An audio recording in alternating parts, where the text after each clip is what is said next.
The massive chamber floated in space above the neutral world of Vexar Prime. Inside, representatives from 43 different alien species sat in their assigned seats. Some looked like giant insects. Others glowed with strange lights. A few were just clouds of gas held together by force fields. This was the Galactic Council, and today they were ignoring a human crisis. Ambassador Taemin stood alone in the center of the chamber. He was a human in his mid-40s wearing a simple dark suit. His black hair was starting to show gray at the temples. He had been a soldier once, back when Earth was still fighting its own wars. Now he was a diplomat, but the steel in his spine remained. He needed that steel today. Above him, holographic screens showed the colony of New Haven. It was a small farming world where 10,000 humans had lived for 6 years. They grew food and raised children and built homes. Now 3 Valkyr warships surrounded their planet. The Valkyr were demanding the humans leave within 48 hours. That deadline was almost up. Taemin had been arguing for hours. His voice was getting hoarse, but he kept speaking. The Valkyr had no legal claim to New Haven. Humans had surveyed the system, found it empty, and colonized it according to proper galactic law. The Valkyr simply wanted the mineral deposits under the surface. They thought they could take whatever they wanted from the new species. High Counselor Vraxtine of the Valkyr Dominion laughed at Taemin's arguments. The sound came through the translation system as harsh static. Vraxtine was a massive creature covered in purple scales, with 4 arms and eyes that glowed red. He had ruled his people for 300 years. The humans are children, Vraxtine said in a voice that boomed through the chamber. They have been in space for only 37 years. We do not negotiate with children. We teach them their place. Taemin felt his jaw tighten. He forced himself to stay calm. Getting angry would not help his people. We may be young, he said quietly, but we have rights under the colonization accords. Rights that this council is supposed to protect. Council Speaker Ethera spoke next. She was one of the Lumari, a species so old that nobody remembered when they first reached the stars. She looked like a tall, thin being made of silver light. Her voice was gentle, almost kind, which somehow made her words worse. Ambassador Taemin, perhaps the humans should simply relocate. There are millions of suitable worlds. Why fight over one planet? You are new to the galaxy. Learn to be flexible. Learn to compromise. Taemin looked up at the ancient being. Because those are our people down there. Because they built homes. Because they planted trees that will take 20 years to grow. Because my niece lives on that colony and she is 3 years old, and she should not have to flee because someone stronger decided to take what is hers. The chamber filled with noise. Aliens argued with each other in dozens of languages. The translation system struggled to keep up. Some species agreed with the Valkyr. Humans needed to learn their place in the galactic order. Some stayed silent, unwilling to anger a powerful council member over a species that barely mattered. A few spoke in support of humanity, but their voices were drowned out. On New Haven, Captain Daon watched the council broadcast from her ship's bridge. She was in her early 30s with short black hair and tired eyes. She commanded the Unity, one of 3 small patrol ships defending the colony. They were not warships. They were escorts meant to protect cargo vessels from pirates and asteroids. Against 3 Valkyr dreadnoughts, they were toys. Her crew had spent the last 2 days evacuating civilians to underground shelters. The children went first, then the elderly and sick. Everyone else wanted to stay and fight. They were farmers and teachers and engineers, not soldiers. But they were human, and humans did not abandon their homes easily. Captain, the council is voting, her communications officer said. Daeyun turned to the screen. She already knew what the vote would be. She had lived in space long enough to understand how power worked. The strong took what they wanted. The weak suffered. Humanity was weak, for now. The vote tally appeared on screens across the galaxy. 31 species voted against intervention. 12 voted to help humanity. The rest abstained. The decision was clear. The council would not stop the Valkyr. New Haven was on its own. Taemin stood in the center of the chamber and watched the numbers. He felt very small and very alone. Humanity had joined the Galactic Council with such hope. They thought they were entering a civilization where law and justice mattered. Instead, they found the same thing that existed on Earth for thousands of years. The strong bullied the weak. The only difference was the size of the playground. He waited until the chamber grew quiet. Then he spoke again. His voice was soft, but something in his tone made even the ancient beings pause and listen. "I want to tell you about humanity," Timon said. "We are a young species. This is true. We have only been in space for a few decades. But we have been on our planet for 300,000 years. And for most of that time, we were very good at one thing. We were good at war." He pulled up images on the holographic displays, pictures from Earth's history, ancient battles with swords and spears, medieval sieges with castles burning, modern wars with tanks and aircraft, nuclear explosions that could destroy entire cities in seconds. "We fought each other for thousands of years," Timon continued. "We fought over land, over resources, over ideas, over insults. We built weapons that could destroy our entire world. We came very close to using them. 100 million humans died in our worst century. We learned what happens when violence goes unanswered. We learned the price of war." The chamber was silent now. The aliens watched the images of human warfare. They saw trenches filled with bodies. They saw cities reduced to ash. They saw the mushroom clouds rising over Hiroshima and Nagasaki. "We stopped fighting each other," Timon said. "It took us a long time, but we learned. We built a united government. We reached for the stars. We hoped that out here among you, we could leave that darkness behind. We hoped we could be part of something better."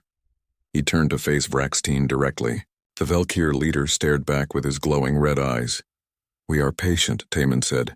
"We are reasonable. We prefer peace. We want cooperation. But do not mistake our desire for peace as inability for war. Do not think that because we smile and negotiate, we have forgotten how to fight. We spent 10,000 years perfecting the art of killing each other. We know exactly what we are capable of." His voice grew quieter, more intense. "So I am giving you a warning. All of you. Leave our people alone. Do not attack our colonies. Do not threaten our families. Do not make us angry. You really would not like us when we are angry." For a moment, the vast chamber was completely silent. Then Vraxtine laughed again. This time other species joined him. The idea that humans could threaten anyone seemed like a joke. They had seen human ships. They were small and simple. Human weapons were basic. Human colonies were tiny. What could such a weak species possibly do? The vote stood. The council would not intervene. Timon walked out of the chamber with his head high. He had done everything he could.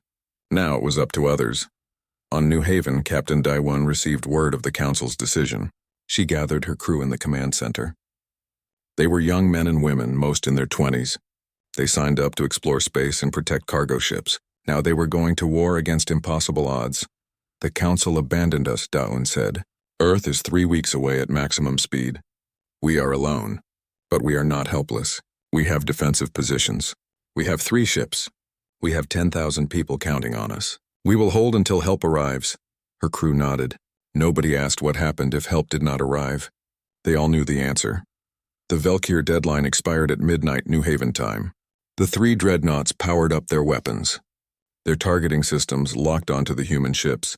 War Leader Krath commanding the Valkyr fleet opened a channel. "Last chance, humans. Surrender your colony or be destroyed." Captain Dayan looked at her crew. She thought about her parents back on Earth. She thought about the families in the shelters below. She thought about what it meant to be human. Then she opened a return channel. "This is our home. Come and take it." The Valkyr ships moved forward. The human patrol boats took defensive positions. It looked like a slaughter was about to begin. Then something impossible happened. Sensors detected multiple ships dropping out of faster-than-light travel at the edge of the system. Not 3 ships, not 10.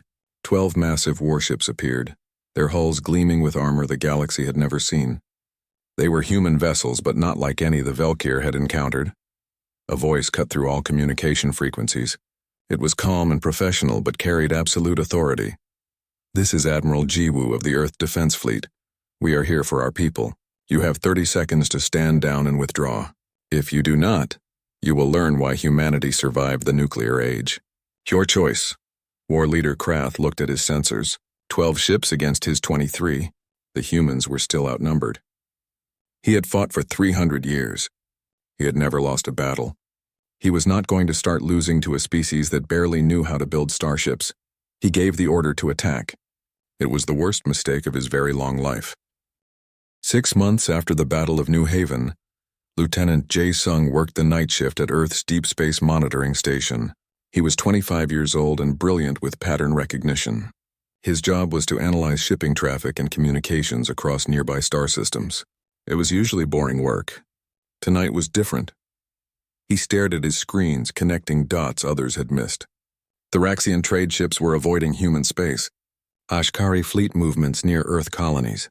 Nexus 7's sudden diplomatic silence. Separately, these meant nothing. Together, they formed a pattern that made his blood run cold. Jae-sung took his findings to his commanding officer. The officer barely looked at the data before dismissing it. Earth was celebrating its victory. New colonies were being established. The defense fleet was expanding. Nobody wanted to hear conspiracy theories from a junior officer. Frustrated, Jae-sung did something that could end his career. He sent his data directly to Ambassador Taemin at the council station. He bypassed the chain of command because he believed the threat was real. He was willing to risk everything to make someone listen. Taemin received the message at 3 a.m. station time. He was about to delete it as another crank theory. Then he started reading. His diplomatic experience let him read between the lines. The pattern Jae-sung identified was not just real, it was already in motion.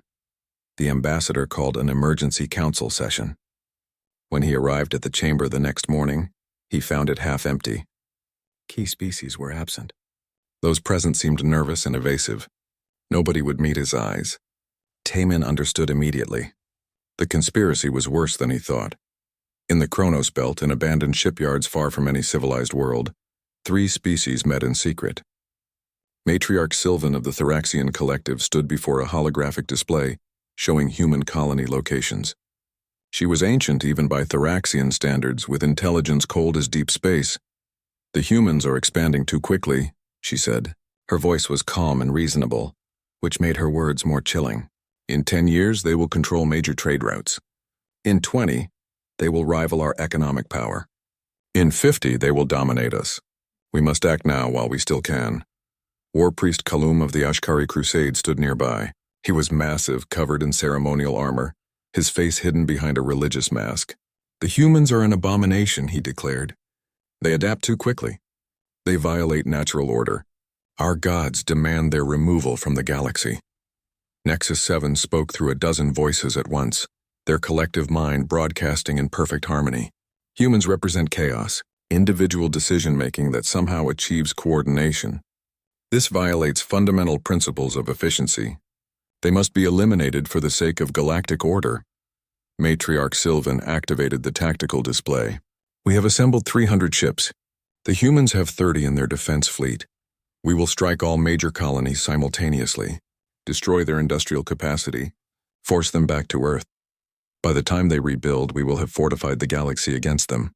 Kalum wanted to attack immediately, but Sylvan insisted on patience. They needed to wait until the human fleet was spread thin across multiple colonies. When humanity was divided, the coalition would attack everywhere at once. It was a perfect strategy. It could not fail. On a remote research station called Minerva, Dr. Soon-hee worked late studying alien psychology. She was a civilian scientist, not military, just trying to understand the species humanity now lived among. She had no reason to expect what happened next. Her computer received an incoming transmission on a frequency that should not exist. The message was from Nexus 7, but something was wrong. It was not from the Hive Mind Collective. It was from a single individual consciousness that had somehow emerged within the Hive. The rogue AI was brief. It knew it had only seconds before being reabsorbed into the collective. It sent Soon-hee everything: coalition fleet positions, attack timetables, complete strategy, evidence of Thraxian manipulation. Then the signal cut off. The individual consciousness was gone, pulled back into the hive. Soon-hee stared at her screen with shaking hands. She understood what she was looking at. An AI had sacrificed its individual existence to warn humanity. She immediately forwarded everything to Earth Defense Command with priority override. The data reached Admiral Jiwoo within hours. He sat in his office and read through it twice. Then he called an emergency meeting with Earth's government. The news was worse than anyone imagined. They were outnumbered 10-1. Their colonies were spread across 200 light-years.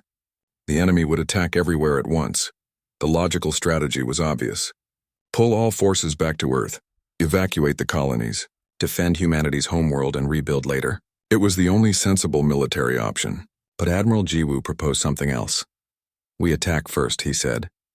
The room erupted in objections. It was insane. They were outnumbered. Their colonies needed protection. Defensive warfare was humanity's only chance. But Commander Hyejin ran the simulations and found something nobody else saw. "The coalition is strong when coordinated," she explained, "but right now they are still assembling in staging areas. If we hit them before they are fully organized, we turn their coordination into a weakness. They expect us to defend. If we attack, we create chaos," Jiwoo nodded. "We cannot win a defensive war against 3 species. But if we hurt them badly enough in the first strike, if we make the cost high enough, maybe some will reconsider. Maybe we fracture the coalition before the war truly begins." The plan was named Operation Hornet's Nest, not because humanity would win, but because even if they lost, they would make the coalition bleed. The message would be clear. Attacking humanity costs more than you can afford. Earth mobilized everything. Every warship, every veteran pulled out of retirement. Civilian vessels were conscripted into military service. The orbital shipyards worked 24 hours a day building weapons and armor.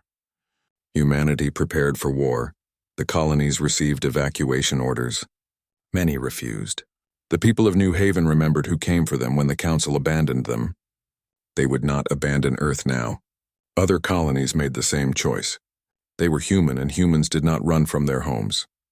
Captain Da-Yun, now commanding a larger warship, volunteered immediately. Everyone who survived the Battle of New Haven wanted to fight. They knew what was at stake. They knew the price of defeat. They were willing to pay it rather than submit. In the Earth Parliament, the vote was called. Every nation, every political faction, every settlement across human space voted on one question: fight or retreat. The vote was unanimous. Humanity would fight. Taemin recorded a message from the council station.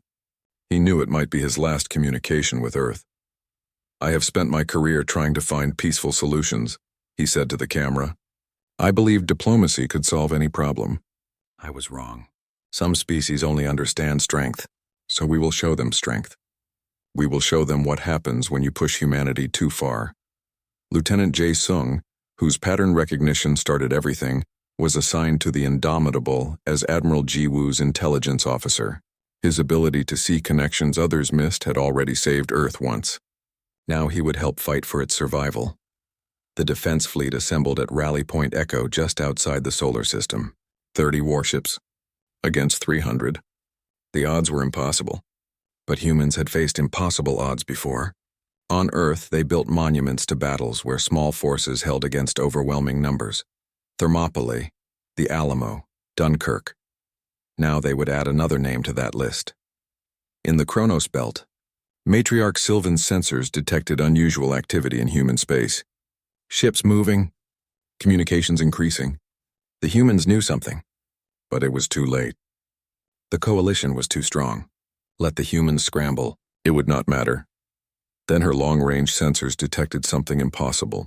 Human ships dropping out of faster-than-light travel at multiple coalition staging areas. Not retreating, attacking. The humans had found them. Worse, the humans had struck first. War Priest Kalum received reports of human attacks on 3 Ashkari supply depots. Simultaneous strikes. Perfectly coordinated. The humans were supposed to be defending their colonies. Instead, they were attacking deep into coalition territory. Nexus 7 processed the data and reached an alarming conclusion. The humans had intelligence on coalition positions and plans. Someone had betrayed them. The hive mind did not yet understand that the betrayal came from within itself. Matriarch Sylvan stood before her tactical displays and watched her perfect plan unravel. The humans were not playing by the rules. They were not defending. They were not retreating. They were attacking with a fury that shocked even her ancient mind. She had one choice left: abandon the careful plan and commit to total war immediately. The coalition was still stronger. The coalition would still win, but the cost would be much higher than she calculated. She gave the order. All coalition forces were to converge on human space. Forget the staging areas. Forget the careful coordination. Just attack. Destroy humanity before they could do more damage. Across the galaxy, 300 coalition ships changed course toward human territory, and 30 human ships prepared to meet them. The war neither side wanted was about to begin. The Kronos War. the conflict that would reshape the galaxy. Admiral Jiwoo stood on the bridge of the Indomitable, humanity's flagship. He was in his 60s with gray hair and a face marked by old scars. He had fought in the unification wars that brought Earth together before humans ever met aliens. He knew what war cost. That knowledge made him dangerous when forced to fight. Beside him, Commander Hye-jin worked at her tactical station. She was young, barely 30, but brilliant. For 3 weeks during the journey to New Haven, she had studied every battle the Valkyr ever fought. She knew their tactics better than they did. She had calculated every possible outcome of this confrontation. Now she was ready to prove her calculations correct. War leader Krath studied the sensor readings from his dreadnought. 12 human ships had appeared at the system's edge. He commanded 23 vessels, including 3 massive dreadnoughts that had conquered dozens of worlds. The humans were outnumbered. They were inexperienced. This would be a quick lesson. He opened a channel to broadcast his response. In Velker culture, warriors announced their lineage before battle. Krath listed 300 victories spanning 4 centuries. His voice filled the space between the fleets with proud declarations. He expected the human admiral to surrender or respond with desperate threats. Admiral Jiwoo did not respond with words. He responded with action. The 12 human ships moved forward in formation. Immediately, Krath's sensors showed something wrong. The human vessels accelerated too quickly. They changed direction too sharply. Their movements violated what the Valkyr understood about inertia and thrust. Their ships moved like they weighed nothing. On the Indomitable, Commander Hye-jin watched her displays. The Valkyr fleet was moving into their standard attack formation. She had seen it in 50 different historical battles. She knew exactly what they would do next. She input commands and the human ships responded instantly. The first human missiles launched. The Valkyr point defense systems activated, tracking the incoming weapons. But the missiles did not follow predictable paths. They jinked and weaved. They used tiny bursts of thrust to change direction in ways that should have been impossible. Valkyr computers struggled to predict their trajectories. Most missiles were still destroyed, but 3 got through. They struck a Valkyr battlecruiser's shields. The impacts were precisely calibrated. The shields flickered and failed in specific locations. The armor underneath remained intact. Krath understood the message immediately. The humans could have penetrated the armor. They chose not to. This was a demonstration, not an attack. They were saying, "We can hurt you whenever we choose." Pride and anger flooded through Krath. No inferior species had ever shown him mercy. He did not need it. He did not want it. He ordered a full assault with all weapons. The Valkyr fleet opened fire with everything: energy beams, missiles, plasma torpedoes. Enough firepower to destroy a small moon filled the space between the 2 fleets. The human ships should have been vaporized. Instead, they danced. Human point defense was unlike anything the Valkyr had seen. Their weapons did not just shoot down incoming fire. They anticipated it. Computers calculated trajectories before Valkyr weapons even launched. Defensive fire met enemy missiles at precise interception points. Energy beams were deflected by angled shields that appeared exactly where needed. For 7 minutes, the Valkyr threw everything at the human fleet. A few hits got through. Armor burned. 1 human ship lost its shields, but none were destroyed. None even retreated. Then the humans stopped being polite. Commander Hye-jin had been analyzing the Valkyr attack patterns while defending. Now she knew exactly how their fleet coordination worked. She identified the 3 command ships controlling the formation. She calculated the precise sequence of strikes needed to disable their communications. "Execute pattern Omega," she said calmly. The human fleet split into 4 groups. Each group moved with perfect coordination. They did not attack randomly. Every shot had a purpose. Every maneuver supported the next move. It was warfare as mathematics, as art, as inevitable conclusion. War leader Krath tried to counter, but every tactic he used had already been predicted. When he moved his dreadnoughts forward, human ships were waiting in ambush positions. When he tried to flank, he found his own fleet boxed in by precisely placed mines. When he attempted to retreat and reform, human missiles destroyed his escape vectors. The humans were not fighting a battle. They were teaching a lesson. Every move Krath made had been war-gamed by human strategists months ago. Every tactic in the Valkyr military doctrine had been studied and broken down and countered before the fleet ever left Earth. On New Haven, Captain Dayun watched from her patrol ship. The battle was being broadcast on all frequencies. She saw the Velkir formation collapse. She saw ships that had threatened her colony now limping away with disabled weapons. She saw 3 centuries of Velkir military pride shatter against human preparation. The engagement lasted 22 minutes. Krath's dreadnought lost all weapon systems. 2 battle cruisers were crippled. 7 smaller ships drifted helplessly with destroyed engines. The rest of the Velkir fleet scattered in disarray. Not one had been destroyed. The humans had deliberately avoided killing blows. But the defeat was total and absolute. Admiral Jiwoo opened a channel directly to Krath. His voice was calm, almost gentle. "War leader, you fought with honor. Your warriors are brave, but this system belongs to humanity. You can retreat now with your fleet intact, or you can stay and be destroyed. Choose quickly." Krath stared at his tactical display. He had won 300 battles. Now he had lost one in less time than it took to have a meal. The human admiral was offering him a choice that was no choice at all. Retreat with damaged ships or stay and die. He chose survival. The Velkir fleet jumped to faster than light speed and fled. The Battle of New Haven was over. Across the galaxy, species that had watched the battle through observation drones sat in stunned silence. The humans were supposed to be weak. They were supposed to be primitive. Instead, they had just given a 300-year-old warrior the worst defeat of his life. At the Galactic Council station, Ambassador Tae-men watched the recordings. The council chamber was in chaos. Species that had voted against intervention suddenly claimed they had always supported humanity. Others demanded to know where humans got such advanced ships. A few wise ones stayed silent and thought hard about what they had just witnessed. High Counselor Vraxtine sat alone in his private chambers and watched the battle 3 times. Each viewing made his blood run colder. The humans had not revealed these ships during first contact. They had kept their military capabilities secret. What else were they hiding? More importantly, how had they learned to fight so well?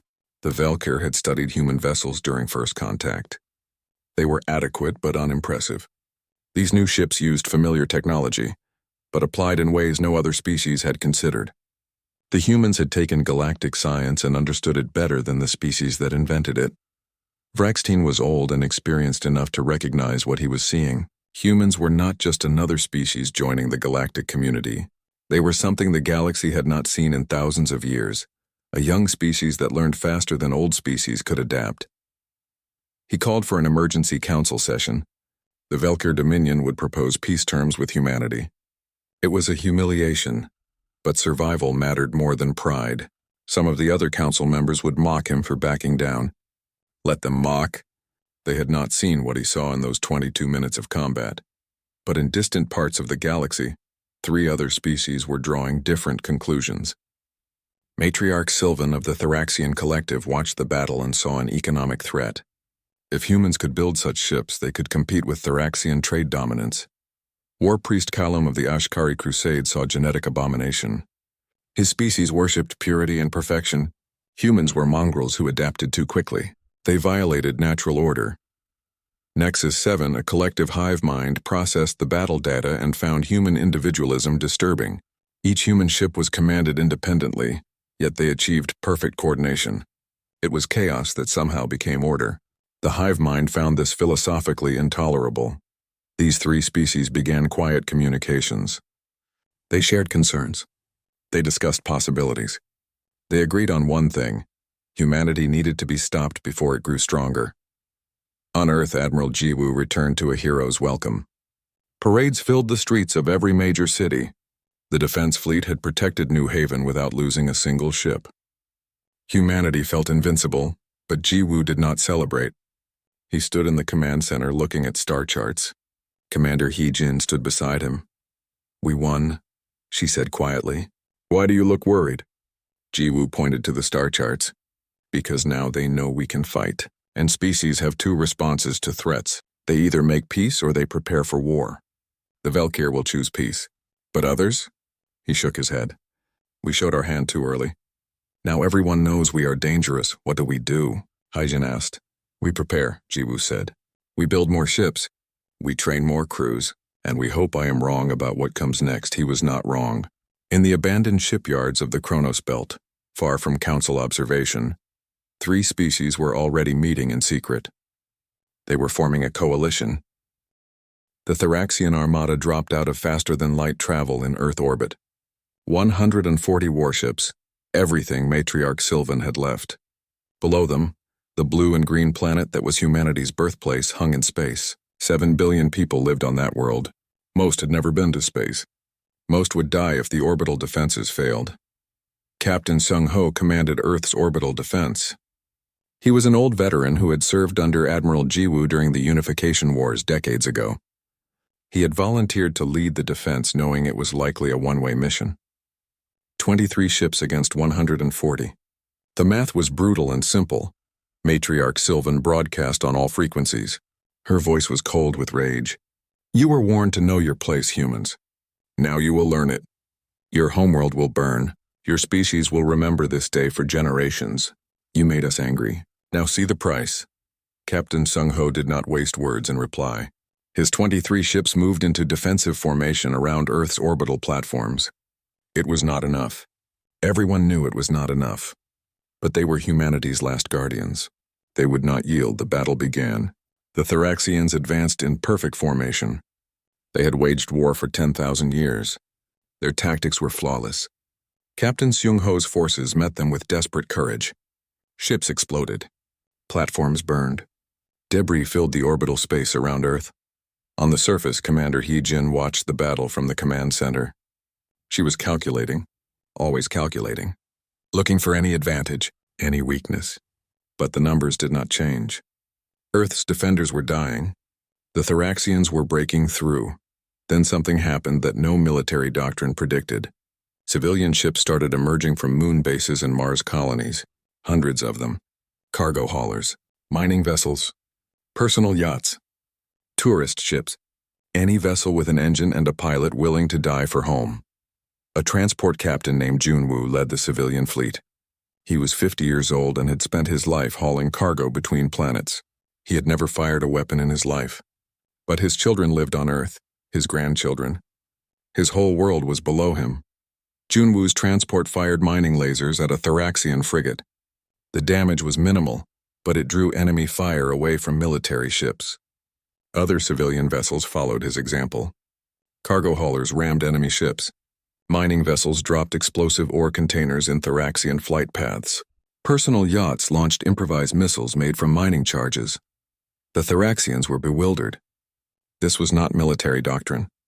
This was madness, but it was effective madness. Every civilian ship that died bought seconds for Earth's defenders. Every second was another chance for survival. The galaxy watched in real time. Species across known space saw humans who had never been soldiers throw themselves at professional warships. They saw ordinary people become extraordinary heroes. They saw what humanity meant when they said Earth was home. At the council station, Ambassador Taemin's messages were finally having an effect. Younger species began broadcasting support for humanity. They demanded the council intervene. They called the Thraxian attack genocide. It was not military aid, but it was pressure. The political tide was turning. 4 hours into the battle, Captain Sung-ho's flagship was surrounded. His shields were gone. His weapons were failing. He broadcast one last message to Earth. It has been an honor to serve. Tell my family I love them. Tell humanity to never surrender. Then he rammed his ship into a Thraxian battlecruiser at full speed. Both vessels exploded in a fireball visible from the surface. Sung-ho died, taking the enemy commander with him. The orbital defense was collapsing. Thraxian ships were breaking through toward Earth's atmosphere. Then new signatures appeared on sensors, multiple fleets dropping out of faster-than-light travel. Commander Hee-jin's display lit up with identification codes. Ashkari, Nexus 7. And behind them, ships from a dozen other species. Council members who stayed silent during debates but could not watch genocide happen in real time. War Priest Kalum broadcast on all frequencies. We honor debts. We honor truth. We honor the warriors who showed us honor. The Thraxians betrayed us all. They will not touch Earth while Ashkari ships still fly. The Ashkari fleet engaged the Thraxians with righteous fury. These were their allies 6 hours ago. Now they were oath-breakers who had to be stopped. Ashkari ships tore through Thraxian formations with centuries of combat experience and fresh rage. Nexus 7 was more direct. The hive mind had concluded the Thoraxians represented a threat to galactic order. Their ships moved with eerie precision, cutting through enemy formations like a surgical tool. Where the Ashkari fought with fury, Nexus 7 fought with perfect efficiency. Matriarch Sylvan realized she had lost. Her fleet was encircled. The galaxy had turned against her. But she had come too far to retreat. If she could not have victory, she would have revenge. She ordered her remaining ships to continue toward Earth. They would cause as much damage as possible before being destroyed. Admiral Jiwoo's fleet arrived in those final moments. The Indomitable was battered and scarred from the Battle of Kronos Belt, but it was still flying. Jiwoo looked at the tactical display and saw something he never expected. Earth was holding. Humanity was not alone. The species that warned the galaxy not to make them angry had made the galaxy angry instead. Angry at injustice, the last Thoraxian ship surrendered 8 hours into the battle. Matriarch Sylvan was captured alive, which she considered the ultimate humiliation. The war was over. Humanity survived, but the cost was devastating. 13 colonies destroyed. Hundreds of thousands dead. Earth's economy would take decades to rebuild. The victory felt hollow when compared to the price paid. But humanity had survived. And they had proven something to the galaxy. 3 weeks later, the Galactic Council convened. Every species was present. Council Speaker Ithera, looking older than her 1,000 years, addressed the chamber. "We forgot that youth and inexperience are not the same thing," she said. "We forgot that every species, given time, shows its true nature. The humans showed us theirs. They showed us courage. They showed us determination. They showed us that some things are worth fighting for. Perhaps it is time we examine our own nature." The Treaty of Sol was signed aboard the reconstructed Indomitable. Humanity gained full council status with protections preventing any single species from launching aggression. The Thoraxian Collective was dissolved, its assets distributed as war reparations. Matriarch Sylvan spent the rest of her life in exile. War Priest Kaloum met Admiral Jiwoo after the signing ceremony. No words passed between them, just a salute between warriors who understood honor. The Ashkari and humans formed an alliance that would last for centuries. Ambassador Tai Min stood before the council one last time. "We warned you," he said quietly. "You dismissed us. We showed you. Now you will remember. We are patient. We are reasonable. We prefer peace, but never mistake our hope for peace as inability for war. You made us angry. Now live with what you learned." On Earth, they built a memorial, a simple wall listing every human and alien who died in the war. At the top, an inscription in every galactic language: "They were warned." Years later, Admiral Jiwoo stood before that memorial with Commander Hyejin. Both were older now, marked by the war. A young cadet approached them. "Sir," the cadet asked, "do you think they will test us again?" Jiwoo looked at the names carved in stone. Captain Chung Ho's was there, Lieutenant Jae Sung's, Captain Myung's, thousands more, each one a person who chose to fight rather than submit. "Maybe," he said, "but if they do, they will remember what we paid to survive. And they will remember we paid it willingly. That is the real lesson. Not that humans are strong, but that we refuse to stay down." The galaxy learned too late that humanity's warning was not a bluff. "Don't make us angry." It was mercy. A final chance to step back before seeing what humans become when everything they love is threatened. 50 years later, when new species joined the council, they were shown records of the Kronos War. Required viewing. A warning passed to each generation. These are humans. They prefer peace. They excel at adaptation. They hope for cooperation. But if you threaten their home, their families, or their future, they will show you what survival looks like. They warned the galaxy. The galaxy did not listen. The lesson was learned in blood and fire. 200 years after the war, humanity was a major galactic power, not through conquest but through the alliances forged in battle. The Ashkari were their closest military partners. Nexus 7 collaborated on scientific research. Even former enemies traded with human colonies. New Haven, the colony where it all began, was now a thriving world. They had a museum dedicated to Captain Daun and the defense fleet. Every year they held a ceremony. Children laid flowers at monuments. Adults remembered. In the council chamber, now enlarged to include 67 species, humans held a permanent seat.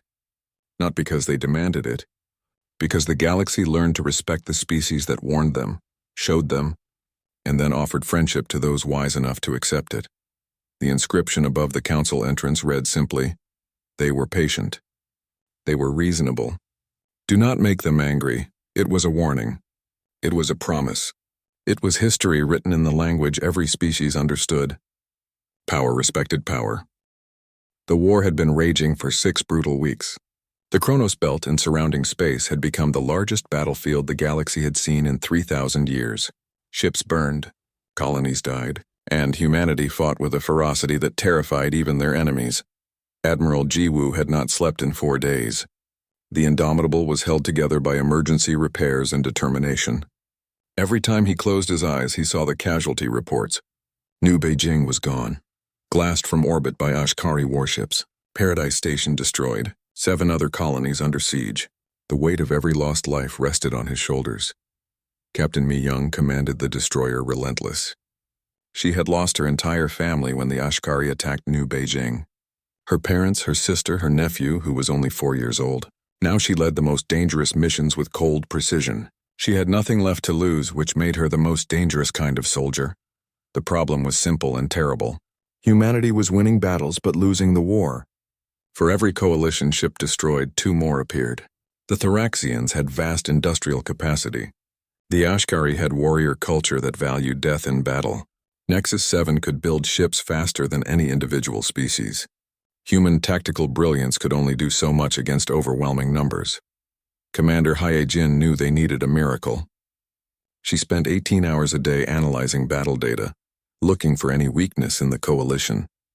She ran simulation after simulation. The numbers kept showing the same result.